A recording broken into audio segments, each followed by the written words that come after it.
የኢራን ኃይሎች መግለጫ ሰጥተዋል። በተለይም የኢራን አብዮታዊ ዘብ ጓድ የሚባለው አይአርጂሲ የተባለው ጦር ባወጣው መግለጫም እስራኤልና አሜሪካን በጽኑ አስጠንቅቋል። በዝርዝር የምታዳምጡት ይሆናል።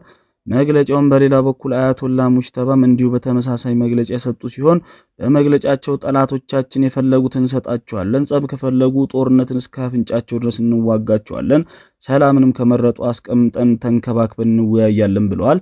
የአሜሪካ ምክር ቤት በኢራን ላይ ትራምፕ ጦርነት የማካሄድ ስልጣናቸው መገደቡን ተከትሎ ከፍተኛ ብስጭት ውስጥ እንደገቡ ትራምፕ ሳይሸሸጉ ተናግረዋል። በሌላ በኩል ትራምፕ ኢራንን ለረጅም ጊዜ አሸንፈናታል፣ ምንም ምርጫ የላትም በማለት በተደጋጋሚ ሲናገሩ የቆዩ ቢሆንም ዛሬ ሌሊቱን በሰጡት መግለጫ ግን ኢራን እንደ ቬኔዙዌላ ቀላል አይደለችም፣ ብርቱ ኃይል አላት በማለት አምነው ለመጀመሪያ ጊዜ የኢራንን ኃያልነት ሲናገሩ ተደምጠዋል። እንዲሁም የኢራኑ መንፈሳዊ መሪ አያቶላ ሙጅተባ ካሚኒ በአካል ማግኘት ከእሳቸው ጋር መነጋገር እንደሚፈልጉ ለእርሳቸውም ክብር እንደሚሰጡ ጭምር መግለጫቸው እንግዳ ክስተት ሆኗል። ወደ ጎረቤት ሀገር ሶማሊያ ስንመጣ ደግሞ ሶማሊያ በተቃዋሚ ኃይሎችና በመንግስት የጸጥታ ኃይሎች መካከል ከፍተኛ ጦርነት ተከፍቷል። በዋና ከተማዋ ሞቃዲሾም ከፍተኛ የሆነ ተኩስ ልውውጥ ነው። ሁኔታውን አስመልክቶ የተለያዩ አካላት መግለጫ በማውጣት ላይ ናቸው። ውድ ተመልካቾቻችን ቪዲዮአችንን ሌሎች ሰዎች ጋር እንዲደርስ ላይክ እንዲሁም ቻናላችንን ሰብስክራይብ አድርጉ። ወደ ዝርዝር መረጃው አለፍኩ፣ አብራችሁን ቆዩ። በቅድሚያም የአሜሪካው ፕሬዝዳንት ዶናልድ ጄ ትራምፕ ለመጀመሪያ ጊዜ የኢራን ጉዳይ በጣም አስቸጋሪና ውስብስብ እንደሆነባቸው አመኑ። የዩናይትድ ስቴትስ ፕሬዝዳንት ዶናልድ ጄ ትራምፕ ዛሬ ሌሊቱን ለመገናኛ ብዙሃን በሰጡት መግለጫ የኢራንን የኒውክሌር ማዕድን ማውጣትና ከኢራን ጋር መነጋገር በራሱ በጣም ፈታኝና ኢራንን መቆጣጠር በራሱ አስቸጋሪ ነገር እንደሆነ ገለጹ። ሁኔታውን በቅርበት በአሜሪካ ኃይሎች በቬኔዙዌላ ከተካሄደው ወታደራዊ ዘመቻ ጋር ፈጽሞ ማነጻጸር ጭምር እንደማይቻልና ኢራን ኃያል መሆኗን እንደ ቬኔዙዌላ እንዳልሆነች ማስታውቀዋል። ፕሬዝዳንት ትራምፕ በዋይት ሃውስ ለጋዜጠኞች በሰጡት ሰፊ ማብራሪያ እንዳስገነዘቡት በተለይም ባሳለፍነው ጥር ወር የቬኔዙዌላው መሪ ኒኮላስ ማዶርን በቁጥጥር ስር ለማዋል የተደረገው የአሜሪካ ዘመቻ በጥቂት ደቂቃዎች የተጠናቀቀ ቀላል ግዳጅ እንደነበር አስታውሰው ከኢራን የበለጸገ ዩራኒየም ቆፍሮ ለማውጣት ግን በርካታ ሳምንታትና እጅግ ግዙፍ የቴክኖሎጂ ቁሳቁሶችንም ይጠይቃል። ከኢራን ጋር መወያየትና መዋጋት በራሱ ትልቅ አቅም የሚጠይቅ ነው ብለውታል። እኔ እንደ ቀድሞ ፕሬዝዳንት ጂሚ ካርተር መሆን አልፈልግም ያሉት ፕሬዝዳንቱ የካርተር አስተዳደርም በኢራን የታጋቾችን ቀውስ ላይ የወሰደውና በሽንፈት የተጠናቀቀው እርምጃን በማስታወስ ስህተቱን ላለመድገም ከፍተኛ ጥንቃቄ የተሞላው አካሄድ በኢራን ጋር እየሄድኩ ነው። የማረጋግጥላችሁ ነገር ቢሆን ኢራን ደካማ አይደለችም፣ ኢራን ቬኔዙዌላ አይደለችም ብለዋል። ከኢራን ጋር የኒውክሌር መርሃ ግብሯን ለመገደብ የሚያስችል ስምምነት ላይ ለመድረስ መቃረባችን ደግሞ ሲገልጹ የኖሩት ፕሬዝዳንት አሁን ግን የበለጸገው ዩራኒየሙን ለማውጣት የግድ ስምምነት አያስፈልገኝም ማለታቸውን በዓለም አቀፍ የዲፕሎማሲ ማህበራዊ ዘንድ ትልቅ ትኩረትን የሳበ ንግግር ሆኗል። ፕሬዝዳንት ትራምፕ አክለው ዩራኒየሙን አሁኑኑ መውሰድ እችላለሁ፣ ማግኘት ብፈልግ ሊያስቆመኝ የሚችል አንድም ኃይል የለም፣ ነገር ግን ይህን ለማድረግ አሁን ምንም አይነት ምክንያት የለኝም በማለት ገልጸዋል። ቁሳቁሱ በጥልቀት የተዳፈነና የተቀበረ መሆኑን የገለጹት ትራምፕ ዋሽንግተን ስፍራውን በካሜራዎች እያየችው እና እየተቆጣጠረችው መሆኑን ተናግረዋል። በሌላ በኩል ፕሬዝዳንቱ ከኢራኑ ጠቅላይ መሪ መንፈሳዊ መሪ አያቶላ ካሚኒ ጋር ሊኖራቸው ስለሚችለው የወደፊት ግንኙነት ሲያብራሩ ላገኛቸው አልፈልግም፣ ነገር ግን መገናኘት ግድ ሆኗል፣ ለኔ ትልቅ ክብር ነው ከእርሳቸው ጋር መገናኘት ካሉ በኋላ ስምምነት ላይ ከደረስን ግን ከእርሳቸው ጋር መገናኘት የማይቀር ነው። አያቶላን ፊት ለፊት በአካል አግኝቼ ከእርሳቸው ጋር ስለ ወደፊት ሁኔታ መነጋገር ፈልጋለሁ ብለዋል። በአክብሮትም እቀርባቸዋለሁ በማለት የዲፕሎማሲ በሩም ክፍት መሆኑን አረጋግጠዋል። ይህ በዚህ እንዳለ በመጪው ሐምሌ ወር በቱርክ መዲና አንካራ በሚካሄደው የሰሜን አትላንቲክ የጦር ቃል ኪዳን ድርጅት የኔ ጠቅላላ ጉባኤ ላይ እንደሚሳተፉ ያረጋገጡት ትራምፕ አጋሮቻቸው በኢራን ላይ በሚደረገው ጦርነት ዩናይትድ ስቴትስ ማገዝ ነበረባቸው በማለት የኔቶ አባል ሀገራትን አጥብቀው ሲወቅሱ እንደኖሩ ይታወቃል። ይህ የውጭ ፖለቲካ ውጥረት በአሜሪካ የውስጥ ኢኮኖሚ ላይ ከባድ ጫና እያሳደረ እንደሚገኝ መገናኛ ብዙሃን የዘገቡት ሲሆን የዲሞክራቲክ ፓርቲ የኮንግረስ አባል የሆኑት ሪቻርድ ኒል በአሜሪካና በእስራኤል ጥምረት በኢራን ላይ የተከፈተው ጦርነት ይህንን ተከትሎ የተፈጠረው አስደንጋጭ የዋጋ ንረትን በማንሳት የትራምፕ አስተዳደር ክፉኛ ተችተዋል። በተወካዮች ምክር ቤት የገቢዎችና ወጪዎች ኮሚቴ ሰሚ ችሎት ላይ የተገኙት ጦርነቱ በእያንዳንዱ አሜሪካዊ ቤተሰብ ላይ ተጨማሪ 750 የአሜሪካ ዶላር ወጪ እያስከተለ መሆኑን አስልተዋል። በብዙ ቦታዎች የአንድ ጋሉን ነዳጅ ዋጋ በ50 በመቶ ከዚህ ቀደም ከነበረው አሻቅቧል በማለት የገለጹ ሲሆን የአስደንጋጭ መጠን ያለው ጭማሪ ያሉት የኮንግረስ አባሉ አስተዳደሩ ህዝቡ እየደረሰበት ያለውን የኑሮ ህመም ለሀገር ፍቅር ሲባል መስዋዕትነት መክፈል አለበት በሚል ሰበብ ለማሳመን እየሞከሩ ነው ሲሉ ወቅሰዋል። በአሜሪካ ወሳኝ የሆነውን አጋማሽ ዘመን ምርጫ እየተቃረበ ባለበት በዚህ ወቅት ይህ የነዳጅ ዋጋ መናር በትራምፕና በሪፐብሊካን ፓርቲ ላይ ከባድ የሆነ ፖለቲካ ጫና ፈጥሮባቸዋል። ወደ ኢራን ጉዳይ ስናቀና እስላማዊቷ ሪፐብሊክ መሪ የሆኑት አያቶላ ሰይድ ሙጅተባ ኻሜኒ የኢራን ጠላቶች የሀገሪቱን የታጠቁ ኃይሎች ፊት ለፊት መጋፈጥ አቅቷቸው እና አዋራጅ ሽንፈት ከገጠማቸው በኋላ አሁን ወደ ኋላ በማፈግፈግ ሃይብሪድ የሆነ ጦርነት ወይም ድብልቅ ጦርነት ለመክፈት መሸጋገራቸውን ተናግረዋል። አያቶላ ሙጅተባ ኻሜኒ ይህንን የተናገሩት የኢራን እስላማዊ ሪፐብሊክ መስራች የሆኑት ኢማም ኻሜኒ ከዚህ ዓለም በሞት የተለዩበትን 37ኛ ዓመት መታሰቢያ በዓል በማስመልከት በሰጡት መግለጫ ነው። የፕሬስ ቲቪ የዜና አውታር እንዳለው ከሆነ በሚሊዮን የሚቆጠሩ የተለያዩ ህብረተሰብ ክፍሎችና ከተለያዩ ሀገራት የመጡት የኻሜኒ አድናቂዎች በደቡብ ቴህራን በሚገኘው የኢማም ኻሜኒ መቃብር ተገኝተው 1979 የአብዮት መሪ በማሰብና ለአብዮቱ ዓላማቸው ያላቸውን ጽኑ አቋም በማደስ ስነ ስርዓቱን አክብረዋል። አያቶላ ኻሜኒ በዚህ መልእክታቸው ፈጽሞ መንበርከክ የሚባል ነገር የለም፣ ጠላት የፈለገውን እንሰጠዋለን፣ ውጊያ ከፈለገ እስከ መጨረሻው እንዋጋለን፣ መነጋገር ከፈለገ ደግሞ አስቀምጠን እንነጋገረዋለን ብለዋል። ወደ ሊባኖስ ጉዳይ ስናመራም ፕሬዝዳንት ዶናልድ ጄ ትራምፕ በሊባኖስ ጉዳይ ላይ ጊዜዎች እየታዩ ነው ሲሉ የኢራን እስላማዊ አብዮታዊ ዘብ ጦር IRGC ግን ከእስራኤል ጋር የሚደረግ ማናቸውም ከፊል የተኩስ አቁም አጥብቆ አውግዟል ብሏል። ትራምፕ በዋይት ሃውስ ለጋዜጠኞች ሲናገሩ ሊባኖስ ለረጅም ዓመታት ጥቃት ሲደርስባት ቆይታለች። ሁልጊዜም እንደተጠቂ ስትታይም ኖራለች። አሁን ሰላም ብታገኝ በጣም ደስ ይለኛል ሊባኖስ ብለዋል።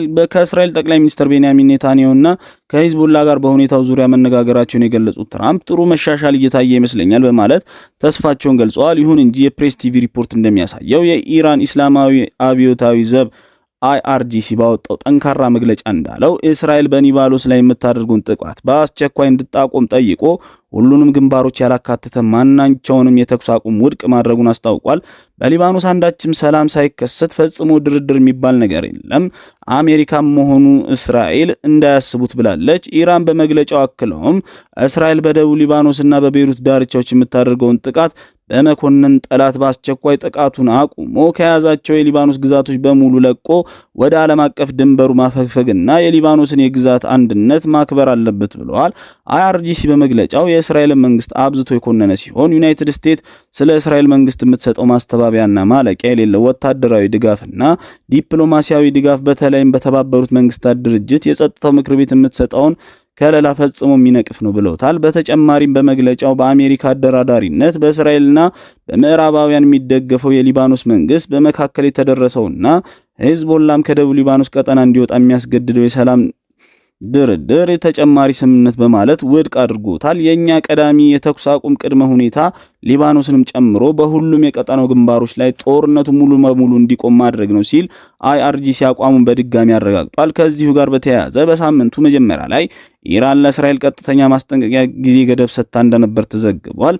ማስጠንቀቂያውም እስራኤል በቤይሩት በተባለው ሰፈር ላይ አቅደው የነበረውን የፈንጂ ድብደባ የምትፈጽም ከሆነ ኢራን ከዋሽንግተን ጋር ያላትን የተኩስ አቁም በማፍረስ በቀጥታ ወደ ጦርነት እንደምትገባ የሚያስጠነቅቅ ነበር።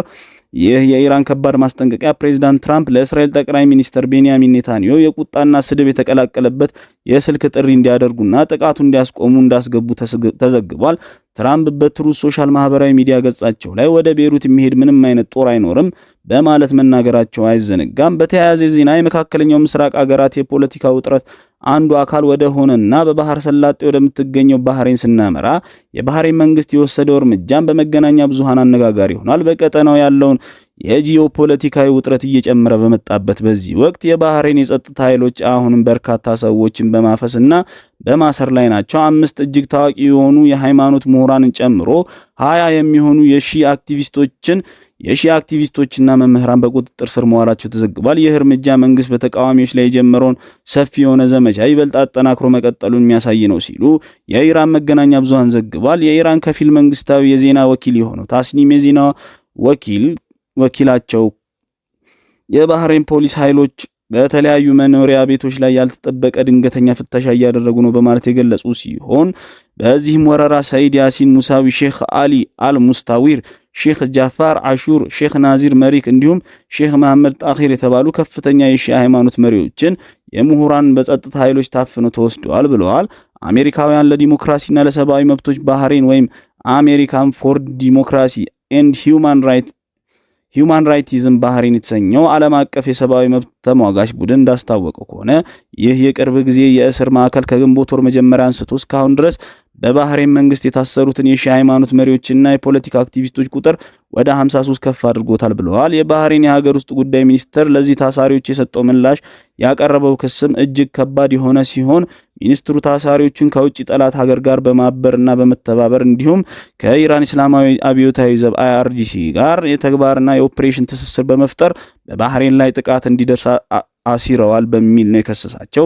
ይሁን እንጂ የባህሬን መንግስት ክስ ሙሉ በሙሉ ውድቅ የሚያደርጉት የሀገር ውስጥ የሰብአዊ መብት ተሟጋች ድርጅቶች በበኩላቸው የባህሬን ባለስልጣናት እንደ አውሮፓውያን አቆጣጠር በ2006 የወጣውን እጅግ ሰፊና ሻሚ የሆነውን የጸረ ሽብርተኛ ህግ በመጠቀም ሰላማዊ የሆኑ የሃይማኖት መምህራኖችንና መንግስት ተቃዋሚዎችን በመወንጀል በመፈረጅ የዜጎችን የመናገር ነጻነት እያፈኑ ነው ሲል የባህሬን መንግስትን በጽኑ አውግዞ መግለጫ አውጥቷል። በተያያዘ ዜና የአሜሪካው ፕሬዝዳንት ዶናልድ ጄ ትራምፕ በኢራን ላይ ጦርነት የማካሄድ ስልጣናቸው በምክር ቤት መገደቡ ይታወቃል። ይህንን ተከትሎ ፕሬዝዳንቱ ቁጣቸውን ገልጸዋል። የአሜሪካ ተወካዮች ምክር ቤት አባላት በኢራን ላይ የጦርነት እውነት የማካሄድ ስልጣናቸውን የሚገድብ ውሳኔ በማሳለፍ ፕሬዝዳንት ትራምፕ የምክር ቤቱን አባላት አጥብቀው የተቹ ሲሆን ሞኞችም ብለዋቸዋል። ፕሬዝዳንቱ ከኢራን ጋር የሚደረገውን ጦርነት ለማብቃት የሚያስችል ድርድር ከመጨረሻ ደረጃ ላይ በደረሰበት ጊዜ የአሜሪካ የህዝብ ተወካዮች ምክር ቤት ጦርነት በማካሄድ ስልጣናቸው ላይ ገደብ መጣሉን ሀገር ወዳድነት አይደለም ሲሉ ተችተዋል። ፕሬዝዳንት ትራምፕ በትሩዝ ሶሻል ማህበራዊ ሚዲያ ገጻቸው ላይ ውሳኔውን በተመለከተ ባስተላለፉት ጽሑፍ ተቀናቃኞቻቸው ዲሞክራቶችና እነርሱን ደግፈው ድምጽ የሰጡ የፓርቲያቸው የሪፐብሊካን ምክር ቤት አባላት የሚወቀሱ ናቸው ብለዋቸዋል። ከኢራን እስላማዊ ሪፐብሊክ ጋር የሚደረገውን ጦርነት ለማብቃት በመጨረሻው ድርድር መካከል ላይ ያለ 4 የሪፐብሊካን ፓርቲ አባላትና ሁሉም የዲሞክራቲክ ፓርቲ አባላት የምክር ቤት እንደራሴዎች ጦርነት የማካሄድ ስልጣን የሚገድብ ትርጉም የለሽ ውሳኔ አሳልፈዋል ብለዋል። ድርድሩ ከምንም ደረጃ ላይ እንዳለ እያወቁ እንዴት እንዲህ አይነት ከአርበኝነት የራቀ ውሳኔ ይሰጣሉ? በጣም ሞኞች ናቸው ሲሉ በተወካዮች ምክር ቤት አባላት ውሳኔ ደስተኛ አለመሆናቸውን ገልጸዋል። ከዚህ ቀደም ብዙ ባልታየው ሁኔታ የአሜሪካው ምክር ቤት 2 የዲሞክራቲክ ፓርቲ አባላትን ያቀረቡትን ፕሬዝዳንት ትራምፕ በኢራን ላይ የሚካሄዱትን ጦርነት የሚገድብ የውሳኔ ሐሳብ በመደገፍ ድምጽ ሰጥተዋል። ይህ ውሳኔ በምክር ቤት ውስጥ ካሉ ዲሞክራቶች የ211 አባላትን ድጋፍ ያገኘ ሲሆን 4 የትራምፕ ፓርቲ አባላትም ደግፈውት በ215 ለ208 በሆነ አብላጫ ድምጽ ተቀባይነት አግኝቷል። የኢራን ጦርነት ከተጀመረበት በኋላ የትራምፕ ጦርነት የማካሄድ ስልጣን ለመገደብ በተደጋጋሚ ድምጽ ቢሰጥም ተቀባይነት ሳያገኝ ውድቅ እየተደረገ ቆይቶ ነበር። አሁን ግን አብዛኞቹ ሪፐብሊካኖች ውሳኔያቸውን ቢቃወሙትም በአብላጫ ድምጽ ግን ማለፉ ለትራምፕ ሌላ ከባድ ፈተና የሚደቀንባቸው ክስተት ሆኖባቸዋል። በመጨረሻም በጎረቤት ሶማሊያም በዋና ከተማ በሞቃዲሾ በመንግስት ወታደሮችና በተቃዋሚዎች መካከል የተኩስ ልውውጥ መቀጠሉ ተሰምቷል። በሶማሊያ ዋና ከተማ በሞቃዲሾ በመንግስት ወታደሮችና በተቃዋሚ ታጣቂዎች መካከል በምርጫ መዘግየት ምክንያት የተፈጠረው ውጥረት ተባብሶ የተኩስ ልውውጥ መደረጉ ተዘግቧል። ፕሬዝዳንት መሐመድ ሼህ መሐመድ የስልጣን ዘመናቸውን ግንቦት 7 ቀን 2018 ዓ.ም ቢያበቃም በአንድ ዓመት ምርጫው ተራዝሞላቸው ነበር። ተቃዋሚዎች የስልጣን ጊዜውን መራዘሙን ይህ ህገ መንግስታዊ ሲል በመጥራት ሐሙስ ዕለት የተቃውሞ ሰልፍ ጠርተው ነበር። በከተማዋ በዋና በተለያዩ አካባቢዎችም ከትናንት ጀምሮ ከባድ የተኩስ ድምጽ የተሰማ ሲሆን ነዋሪዎችም ሌሊቱን ቀጥሎ ማደሩን ተናግረዋል። ፖሊሱ በተወሰነ አካባቢዎች ጥቃት በፈጸሙና በከፍተኛ ሁኔታ በታጠቁ ታጣቂዎች ላይ መጠነ ሰፊ የጸጥታ ዘመቻ እያካሄደ መሆኑን ገልጿል። የፕሬዝዳንቱ የስልጣን ዘመን ማብቃቱን ተከትሎ የፌዴራል መንግስቱና ተቃዋሚዎች ንግግር ቢጀምሩም ውጤት ሊያመጣ አልቻለም።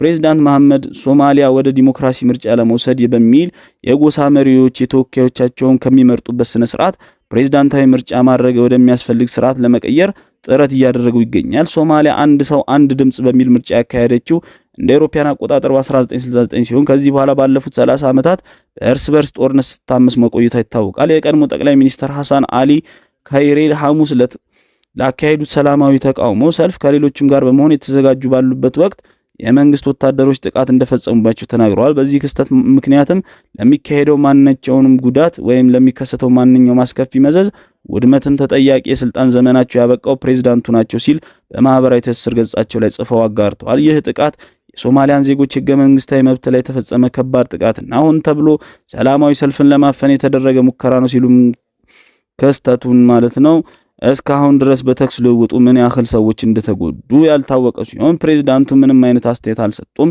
የቀድሞ ፕሬዝዳንት ሻሪፍ ሼክ አህመድ በማህበራዊ ትስስር ኤክስ ገጻቸው ላይ ውከቱ የታቀዱትን ሰልፎች እንደማያስቆም ተናግረዋል። ፕሬዝዳንቱና ወታደሮች እንደምንፈራ ወይም እንደምንሸሽ ካሰቡ አልተሸነፍም፣ ፊት ለፊት እንጋፈጣቸዋለን ብለዋል።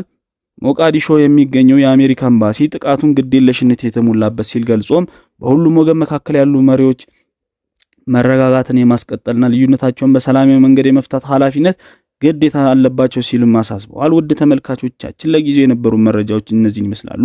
ቪዲዮዎቻችን ሌሎች ሰዎች ጋር እንዲደርስ ላይክ፣ ሐሳብ አስተያየታችሁን ኮሜንት፣ እንዲሁም ቻናላችንን ሰብስክራይብ አድርጉ። መልካም ቆይታ